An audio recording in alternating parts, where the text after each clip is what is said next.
Halo teman-teman semua, apa kabar? Semoga dimanapun kalian berada, semuanya dalam keadaan sehat dan berbahagia ya. Kembali lagi di channel YouTube WPU bersama saya Sandika Gali. Dan di video kali ini kita akan membahas mengenai pembuatan website. Kenapa sih seseorang atau sebuah perusahaan tuh harus punya website? Nah mungkin sebagian dari kalian tuh mikir, ngapain sih bikin website? Kan sekarang udah ada sosmed atau sosial media di Instagram, Facebook, TikTok. Kita juga udah biasa misalnya jualan online, promosi, interaksi sama customer. Ngapain sih kita ribet-ribet bikin website? Nah, pertanyaan itu memang wajar banget buat kalian tanyain teman-teman. Karena saat ini memang sosial media itu sangat powerful di era digital ini. Tapi, apakah sudah cukup untuk memenuhi kebutuhan kita? Nah, makanya di sini saya akan jelasin alasan kenapa website itu tetap penting, bahkan penting banget ya buat kita semua. Baik itu untuk personal branding, bisnis, maupun organisasi. Nah, tapi sebelum saya mulai masuk ke videonya, saya punya informasi promo menarik dari sponsor kita untuk video kali ini yaitu Hostinger. Jadi saat ini Hostinger punya promo hosting dengan durasi 1-2 tahun mulai dari 150 ribuan aja. Sudah dilengkapi dengan fitur AI dan saat ini Hostinger sudah dilengkapi fitur AI dari WordPress atau Hostinger Website Builder. Jadi ini adalah promo terakhir di tahun ini, jadi tolong pastikan kalian manfaatin sebaik mungkin ya. Karena tahun depan harga bisa jadi naik, karena di tahun depan harganya tuh bisa kembali normal atau bahkan bisa naik teman-teman. Ya kita bahas dulu sedikit mengenai Hostinger ini. Jadi Hostinger adalah sebuah perusahaan penyedia layanan hosting yang nyediain berbagai macam pilihan paket hosting dengan harga yang terjangkau, tapi fiturnya lengkap. Mulai dari web hosting, cloud hosting, sampai dengan VPS hosting. Nah, seperti yang saya bilang tadi, saat ini Hostinger lagi ngadain diskon, yaitu paket hosting website ataupun server mulai dari 150 ribuan aja. Terdapat beberapa pilihan paket yang bisa kalian pilih sesuai dengan kebutuhan kalian. Nah, sekarang coba yuk langsung aja kita kunjungi websitenya di link berikut ini. Atau teman-teman bisa klik aja link yang saya simpan di deskripsi di bawah. Nah, pastiin kalian kliknya lewat link tadi, karena promonya tuh hanya akan berlaku lewat link tersebut. Oke, nah sekarang kalau udah masuk, kita akan pilih produk VPS hosting KVM 4. Lalu pilih paket dengan durasi 1 atau 2 tahun. Nah, di sini saya pilihnya yang 1 tahun ya. Di sampingnya kita klik punya kode kupon dan masukin kode kuponnya WPUHST.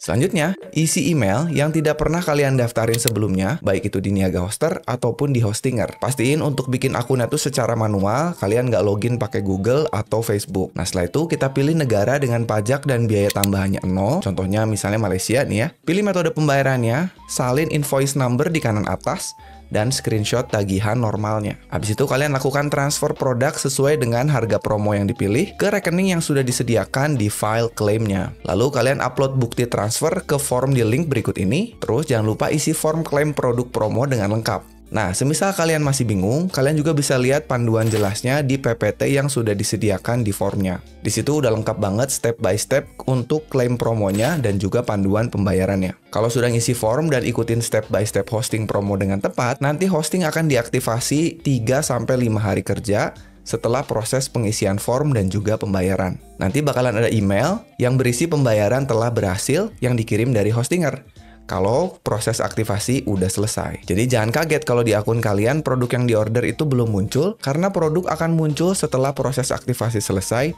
dan email pembayaran diterima. Ya, jadi sekali lagi buat kalian lagi cari-cari layanan hosting untuk menyimpan website kalian, jangan ragu untuk memilih Hostinger sebagai penyedia layanannya. Karena selain harganya terjangkau, fiturnya lengkap, juga cepat ya karena servernya ada di seluruh dunia, terus juga aman karena sudah dilengkapi dengan fitur keamanan dan canggih, dan sudah menawarkan migrasi gratis dari hosting lama kalian ke Hostinger. Jadi, yuk segera klaim promonya sekarang dan lakukan pembayaran ke nomor rekening yang sudah disediakan selama persediaan masih ada dan sebelum harga promonya naik atau kembali normal. Langsung aja cek semua link yang ada di deskripsi video ini untuk informasi lebih lengkap. Oke, sekarang langsung aja kita bahas alasan kenapa kita butuh website di era sekarang ini. Alasan yang pertama teman-teman, jadi website itu bisa kita gunakan sebagai identitas online atau sebagai personal branding kita. Bayangin website itu kayak rumah kita lah di dunia maya ini. Kalian pasti pengen dong punya rumah yang keren, nyaman, dan bisa bikin betah tamu yang datang. Nah, website juga gitu. Jadi website bisa jadi tempat kalian untuk mengekspresikan diri, terus juga buat nunjukin keahlian dan kasih tahu berbagai informasi ke seluruh dunia. Karena sekarang ini identitas online kita itu penting banget teman-teman. Website bisa jadi media untuk kenalin diri kita ke dunia luar. Dengan website, kalian bisa tunjukin siapa diri kalian, apa passionnya, dan apa yang kalian tawarkan. Misalnya nih, kalau kalian seorang programmer, kalian kan pasti punya banyak project keren tuh yang udah kalian bikin. Nah, di website kalian kalian bisa pamerin semua project itu seolah-olah itu adalah portfolio kalian ya. Tampilinnya dengan cara yang interaktif dan juga menarik supaya orang betah lihatnya. Jadi nggak cuma tampilin screenshot atau link GitHub aja, tapi kalian juga bisa jelasin detail projectnya, dibikinnya pakai teknologi apa, cara bikinnya gimana, terus juga kendala yang dihadapi, sampai hasil akhir yang bisa dicapai. Nah, selain project, kalian juga bisa tunjukin skill programming kalian. Ya, nggak cuma sebutin nama bahasa pemrograman atau framework atau teknologi yang kalian kuasain, tapi kalian juga bisa kasih contoh kode program yang kalian buat. Mungkin kalian bisa kasih link ke repository GitHub kalian, atau kalau mau keren, kalian bisa bikin demo interaktif yang nunjukin kemampuan kalian. Ya,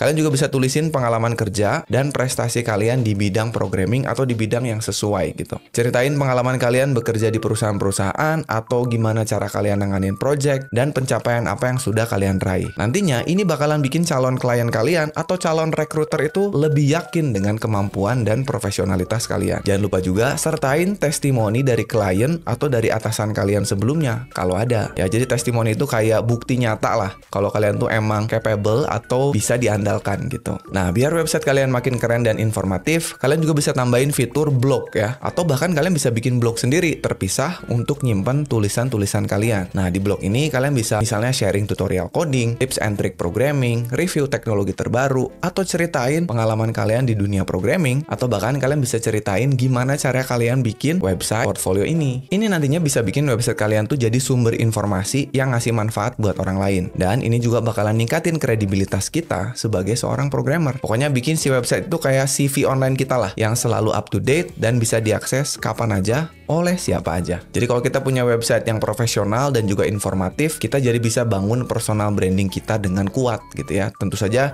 itu akan bikin kredibilitas kita meningkat, yang akibatnya itu bisa narik banyak peluang ya, baik itu peluang kerja, kerjasama, ataupun peluang-peluang lainnya. Nah, selain untuk personal branding, website juga penting banget untuk ningkatin profesionalitas kita dan kredibilitas bisnis kita. Sekarang bayangin aja, misalnya kalian punya bisnis jual peralatan olahraga gitu ya. Kalian udah rajin promosi tuh di Instagram, di TikTok, di Facebook, atau di media sosial lain. Terus kalian upload foto atau video produk kalian lah gitu ya. Kalian kasih info, terus aktif interaksi sama followers. Kelihatannya keren kan? Tapi coba deh kalian perhatiin di kolom komentarnya. Pasti ada aja calon customer yang nanya, ini ada websitenya nggak? Atau misalnya, ini kalau saya mau lihat katalog lengkapnya di mana ya? Nah, kalau kalian nggak punya website, itu kalian bisa aja kehilangan peluang untuk ngasih informasi yang lebih lengkap dan ngeyakinin ke calon customer kalian kalau produk kalian itu bagus atau bermanfaat. Sehingga nanti kalian juga kehilangan kesempatan untuk sales gitu ya, ningkatin penjualan dan membangun brand awareness dari brand kalian. Jadi semua masalah tadi itu kalian bisa atasin dengan punya website. Anggap aja kayak toko online lah ya, yang kalian miliki yang buka 24 jam gitu, bisa diakses siapa aja dari mana aja. Jadi kalian bisa simpen tuh katalog produk yang lebih lengkap dan detail, nggak cuma foto gitu ya. Kalian juga bisa kasih deskripsi lengkap, spesifikasi teknisnya. Kalau jualan produk itu kalian bisa kasih variasi warna, ukuran, harga, stok barang, itu terserah kalian mau sedetail apa. Atau kalau mau lebih keren, kalian bisa kasih fitur zoom gitu ya untuk lihat detail dari produknya dengan lebih jelas. Bahkan kalian bisa kasih efek 3D misalnya, atau kasih video demonstrasi produknya, cara pakai, instalasi, konfigurasi, sampai kalian ngasih rekomendasi ke produk-produk terkait gitu. Nah, selain katalog produk tadi, kalian juga bisa kasih informasi lengkap tentang brandnya, sejarahnya, kenapa terbentuk gitu ya, visi dan misinya, keunggulannya apa, terus apa yang membuat brand kalian tuh beda dengan kompetitor. Itu semua bisa disimpan di dalam website ya, karena itu penting banget sekali lagi untuk membangun kepercayaan customer dan juga brand awareness kalian. Kalau perlu, tambahkan juga testimoni dari customer yang udah pernah beli produk atau service kalian. Jadi itu kayak social proof gitu ya, bukti untuk para calon customer kalian, sehingga lebih percaya untuk beli produk atau pakai jasa kalian. Nah, yang nggak kalah penting, ini kadang-kadang suka kelewat nih, kalian sediakan form kontak atau form pemesanan yang mudah dan juga aman tentu saja ya. Ini nanti bikin customer lebih gampang beli produk kalian. Juga ini bisa dipakai untuk ngumpulin data customer untuk keperluan marketing di masa depan. Misalkan kalian mau ngasih promo, mau kasih newsletter, atau informasi penting lainnya. Ya, jadi pokoknya website itu kalian bisa jadikan sebagai investasi penting untuk bisnis. Website itu bisa bikin bisnis kalian tuh terlihat lebih profesional, terpercaya, dan mudah dijangkau gitu oleh customer kalian. Kalau kita punya website yang keren, mudah digunakan, fungsional, itu bakalan bisa ningkatin penjualan dan juga memperluas jangkauan dari pasar kita. Nah, sekarang lanjut ke manfaat dari website yang berikutnya, yaitu kontrol atau kendali dan juga fleksibilitas. Nah, ini juga salah satu keunggulan dari punya website favorit saya nih. Coba deh kalian ingat-ingat, pernah nggak kalian ngerasa kesel karena postingan kalian di media sosial tuh nggak banyak yang lihat? Atau mungkin fitur yang biasa kalian pakai di sebuah sosial media itu tiba-tiba hilang. Nah, itu dia salah satu kekurangan kalau kita pakai sosial media punya orang lain gitu ya. Jadi di platform sosial media itu kita terikat dengan fitur-fitur, aturan, dan algoritma dari setiap platform yang kita pakai. Kita nggak bebas tuh ngatur sesimpel tampilan profil, terus kita mau pasang fitur sesuka kita, dan yang paling penting, reach dari konten kita itu dipengaruhi oleh algoritma yang seperti biasa bisa berubah setiap waktunya. Beda banget sama website, apalagi website yang kita bikin sendiri ya. Website itu kita yang mengendalikan, semua aspek di websitenya kita yang mengendalikan. Mulai dari tampilan, bebas kita mau tampilannya kayak gimana. Kita bisa pilih tema, warna, font, layout yang sesuai dengan brand kita, kepribadian kita, bahkan selera kita. Jadi kalau nggak suka atau mau ganti, kita bisa kustomisasi website kita dengan desain dan fitur yang kita mau. Apalagi kita bisa codingnya sendiri. Memasang fitur-fitur atau widget kayak misalnya pasang form kontak, galeri foto,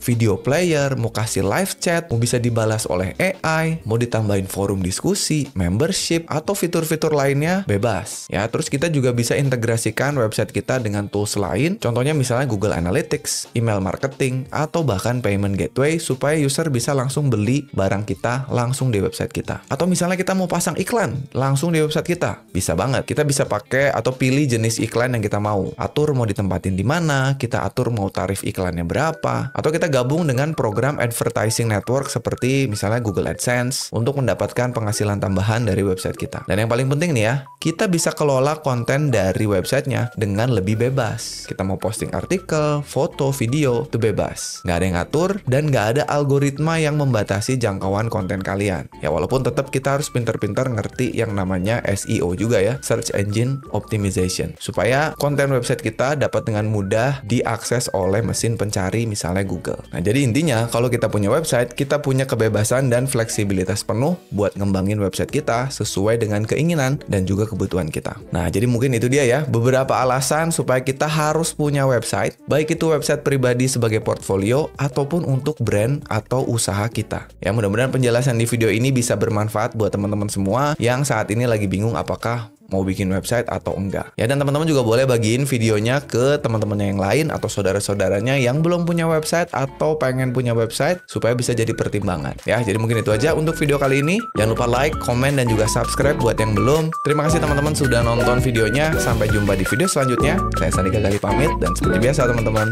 jangan lupa titik koma.